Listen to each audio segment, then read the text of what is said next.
उपोषण सुरू होत आहे, काय सांगायला तुम्ही? उपोषण आतापासून 90व उपोषण आहे. प्रत्येक उपोषणाला बायकोला सांगते तू पुसून तयार राह, आलो तर तुझा गेलो तर समाजाचा.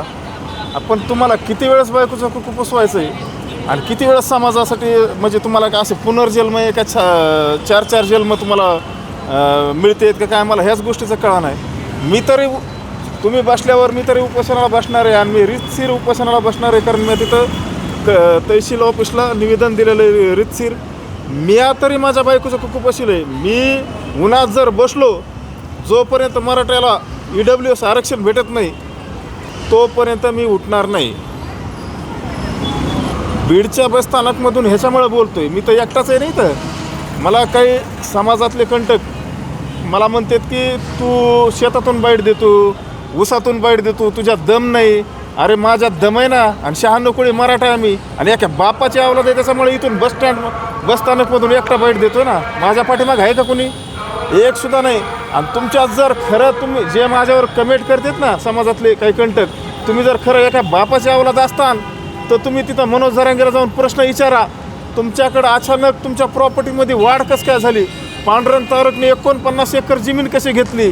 गंगाधर काळकुटेने चंदननगरला 7 गुंठे जागा कशी घेतली? स्वप्नील तारकने 1.5 कोटीत 6 एकर जमीन घेतली कशी? संजय कटारेचा 5 कोटीचं जे समजा त्याच्या 7 बारेवर बोजा पडला होता ते तहसीलदारने माफ कसं काय केला? कारण सर्वसामान्यावर जर त्याचं ट्रॅक्टर धरलं त्याच्यावर सरकार NPD पोलीस हे कानून कायदा NPDचं त्याच्यावर गुन्हा टाकून 1 वर्ष त्याला आहे का NPD कायदे अंतर्गत 1 वर्ष जेलमध्ये टाकतात. अरे मग संजय कटारेचं 5 कोटीचं जे बोजा पडला 7 बारेवर, ह्यांच्या वावरात जे वाळूचा स्टॉक होता त्याच्यावर बोजा पडला, तो माफ कसं काय होतोय? जेवढी चोट्टी टीम आहे त्या चोट्ट्या टीमचा, माझा आणि मनोज जरांगेचा SIT चौकशी आणि नार्को टेस्ट होण्यात यावी. आणि जे अजय महाराज बारसकरने EDला ते पत्र दिलेलं आहे की निवेदन दिलं हे ह्या चोट्ट्या टीमची ED मार्फत चौकशी होत प्रॉपर्टीची, ह्या सुद्धा प्रॉपर्टीच्या एका चौकशी यांची 100% व्हायला पाहिजे. माझी प्रकाश दादा सोळंके, संदीप भैया क्षीरसागर आणि बजरंग बाप्पा सोनवणे ह्या लोकप्रतिनिधीला, हे बीड जिल्ह्यातले लोकप्रतिनिधी, एक खासदार आणि 2 आमदार, ह्यांना माझा आहे का ओपन चॅलेंज आहे. तुम्हाला आहे का इथून पुढं कधीच गुलाल लागणार नाही.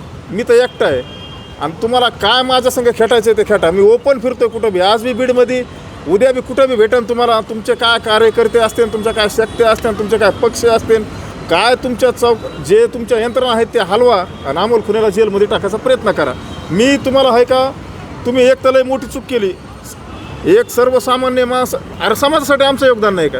2 वर्ष जेल काढलं, 3 वर्षाचे अनेक राहिले. मनोज जरांगे तिथून पळून आले कोपर्डीच्या आरोपीवर, ज्या टायमाला आम्ही हल्ला केला त्या टायमाला खोटं प्लास्टर लावून इकडे फिरायचे.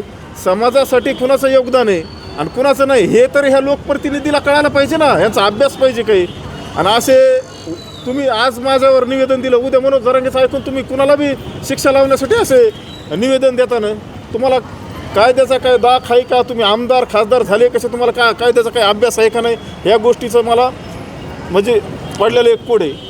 याच्या अगोदर देखील जरांगे पाटलांनी अनेक आंदोलनं केली, परंतु उद्या जे आंदोलन होणार आहे ते आगळे वेगळे ते म्हटलेले आहेत. मी उन्हामध्ये बास टाकून आंदोलन करणार. मी बी एक शेतकरी, मी आहे का 24 उन्हाळा पावसाळा हिवाळा आम्हाला शेतीतले कामधंद्याची सवय.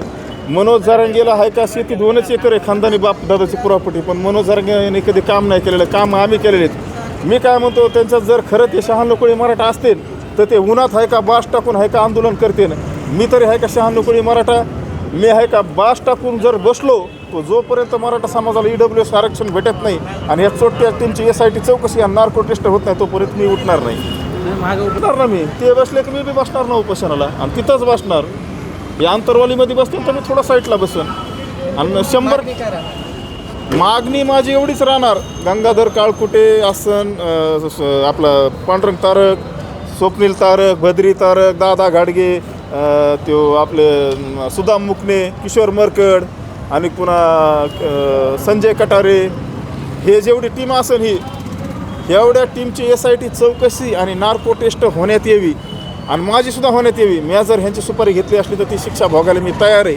आणि जर हे चोट्टी टीम ह्याच्यात गटली फक्त ह्याच चोट्या टीमला आहे का समाजाने आहे का दगडाने ठेसून आहे का ह्याचं शिवाजी पुतळ्यापाशी आहे का छत्रपती शिवाजी महाराजाच्या पुतळ्यापाशी साड्या घालून ह्यांना आहे का ह्याची धिंड काढण्यात यावी. आता पुढील दिशा काय राहणार आहे? पुढली दिशा मी उपोषणाला बसणारच आहे ना. माझी मागणी तेवढीच आहे की माझ्या मराठा समाजाचे EWS आरक्षण गेले त्या आरक्षणाच्या मागणीसाठी मी बसणार आणि ह्या छोट्या टीमचे SIT आणि नार्को टेस्ट लागण्यात यावी. या 2च मागण्यात माझ्या. की एकतर आमच्या मागण्या पूर्ण नाही झाल्या. अहो तुमचे 9 उपोषण झाले गेलो तर तुझा आणि आलो तर समाजाचा कुकपासून तयार आहे. हे डायलॉग कवर खाणायचे 9-10 उपोषणं झाले तुमचे. आत्तापर्यंत तुमच्या हैदराबाद गॅजेटचं अंमलबजावणी झाली. 308 कोण विसरपट्टी निघलीत फक्त किती 308. आणि मग समाज घुसन कसा? समाजाला ज्या आरक्षणात लाभ होता ते आज आरक्षण गेलं ना. एवढं सुंदर आरक्षण होतं. आज तरुण पिढीला कळन जून महिना लागल्यावर हे ते आरक्षणाचं महत्त्व काय आहे ते. कुणबी प्रमाणपत्राचा फायदा फक्त कोणाला झाला माहिती का? ज्यांना जिल्हा परिषद लढायची, पंचायत समिती लढायची, ग्रामपंचायत लढायची, नगरसेवक व्हायचे अशा लोकांचा फायदा झाला. ह्यांनी पैसे देऊन खोटे कुणबी दाखले काढून एकाने एक तर क्रिचन आहे पुण्याला नगरसेवक का काय झालं त्यांनी मराठा कुणबी सर्प तिकीट काढून नगरसेवक झाला आहे ते. मग हे आहे का पैसे देऊन आहे का? हे फक्त जे समजा मोठाले लोक त्यांना फक्त राजकारणासाठी ह्याने उपयोग केला ह्याचा. ह्याच्यात गोरगरीब सर्वसामान्य मराठ्याचा काहीही फायदा नाही, तीळ मात्र सुद्धा फायदा नाही.